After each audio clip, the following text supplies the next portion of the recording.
आज की इस वीडियो में हम जानने वाले हैं एसबीआई यानी कि स्टेट बैंक ऑफ इंडिया के पर्सनल लोन के बारे में।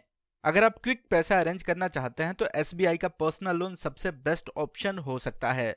इस वीडियो में हम ये भी जानने वाले हैं कि अगर आप एसबीआई से 5 लाख रुपए का पर्सनल लोन लेते हैं तो इस पर ईएमआई कितनी बनेगी 2025 के इंटरेस्ट रेट के हिसाब से।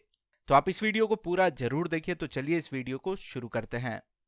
सबसे पहले एसबीआई पर्सनल लोन की बात करें तो आप यहां से 35 लाख रुपए तक का पर्सनल लोन ले सकते हैं और वो भी बिना किसी कोलेटरल के। इसके लिए आपको कोई असेट गिरवी रखने की जरूरत नहीं पड़ती है, यानी ये अनसिक्योर्ड लोन होते हैं।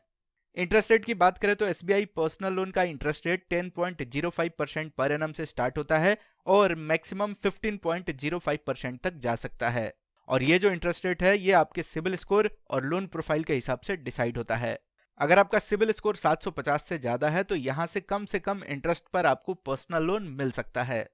लोन के पैसों को रीपेमेंट करने के लिए आपको 6 महीने से लेकर 84 महीनों तक का समय मिल जाता है, यानी कि लगभग 7 साल तक का समय मिल जाता है। तो इसमें आप अपने रीपेमेंट कैपेसिटी के हिसाब से फ्लेक्सिबल टेन्योर सेलेक्ट कर सकते हैं। अब आती है सबसे जरूरी बात कि अगर आप एसबीआई से 5 लाख रुपए का पर्सनल लोन लेते हैं तो कितनी ईएमआई बनेगी। इसे कैलकुलेट करें तो अगर आप 5 लाख रुपए का personal loan average 12% per annum के इंटरेस्ट रेट के हिसाब से 1 साल के लिए लेते हैं तो आपकी मंथली ईएमआई लगभग 44,424 रुपए के आसपास होगी। टोटल पेमेंट आपको लगभग 5,33,093 रुपए के आसपास करना होगा और यहाँ पर टोटल इंटरेस्ट लगभग 33,093 रुपए के आसपास लगेगा। यहाँ पर हम एवरेज 12% का इंटरेस्ट रेट कंसिडर कर रहे हैं। अगर आपका सिबिल स्कोर अच्छा है तो हो सकता है कि आपको यहां से 12% से कम के इंटरेस्ट पर भी पर्सनल लोन मिल जाए। इसके बाद जो आपका मंथली ईएमआई है वो भी कम लगेगा और आपको टोटल पेमेंट भी कम करना पड़ेगा। तो अभी के लिए हम यहां पर 12% पर एनम का इंटरेस्ट कंसीडर कर रहे हैं। अगर इस टेन्योर को बढ़ा के 2 साल के लिए कर दिया जाए तो आपकी मंथली ईएमआई काफी कम हो जाएगी, जो कि मंथली ईएमआई लगभग 23,537 रुपए के आसपास होगी। टोटल पेमेंट आपको लगभग 5,64,882 रुपए के आसपास करना होगा और टोटल इंटरेस्ट लगभग 64,882 रुपए देने होंगे।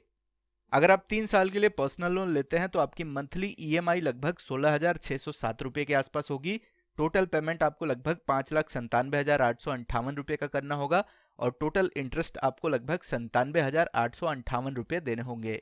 अगर आप 4 साल के लिए पर्सनल लोन लेते हैं एसबीआई से तो आपकी जो मंथली ईएमआई होगी वो होगी लगभग 13,167 रुपए के आसपास।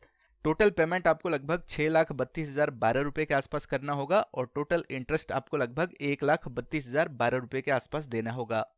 अगर आप 5 साल का टेन्योर सेलेक्ट करते हैं तो जो आपकी मंथली ईएमआई होगी वो होगी लगभग 11,122 रुपए के आसपास। टोटल पेमेंट आपको लगभग 6,67,333 रुपए के आसपास करना होगा और टोटल इंटरेस्ट लगभग 1,67,333 रुपए देने होंगे। वही अगर आप 6 साल के लिए पर्सनल लोन लेते हैं एसबीआई से तो आपकी जो मंथली ईएमआई होगी वो होगी लगभग 9,775 रुपए के आसपास। टोटल पेमेंट आपको लगभग 7,03,807 रुपए का करना होगा और टोटल इंटरेस्ट लगभग 2,03,807 रुपए देने होंगे। अगर आप 7 साल के लिए पर्सनल लोन लेते हैं तो आपकी मंथली ईएमआई काफी कम हो जाएगी, जो कि लगभग 8,826 रुपए के आसपास होगी। टोटल पेमेंट यहां पर 7,41,415 रुपए के आसपास करना होगा और टोटल इंटरेस्ट लगभग 2,41,415 रुपए देने होंगे। तो यहां जितना लंबा टेन्योर होगा उतनी कम मंथली ईएमआई बनेगी, लेकिन टोटल इंटरेस्ट आपको काफी ज्यादा देना होगा। तो कोशिश करें कि पर्सनल लोन का टेन्योर कम से कम रखें ताकि आपको इंटरेस्ट ज्यादा ना देना पड़े। यहां एक और बात हम क्लियर कर देना चाहते हैं कि ये जो कैलकुलेशन किया गया है यहां 12% के एवरेज इंटरेस्ट रेट को कंसीडर किया गया है। अगर इंटरेस्ट कम या फिर ज्यादा होता है तो आपकी मंथली ईएमआई पर भी फर्क पड़ेगा और ये जो इंटरेस्ट रेट है ये आपके सिबिल स्कोर और लोन प्रोफाइल के हिसाब से तय होता है। अगर आपका सिबिल स्कोर अच्छा है तो हो सकता है कि आपको यहां से 12% से भी कम के इंटरेस्ट पर पर्सनल लोन मिल जाए। तो इस केस में आपकी जो मंथली ईएमआई होगी वो भी कम होगी और आपको इंटरेस्ट भी कम देना पड़ेगा।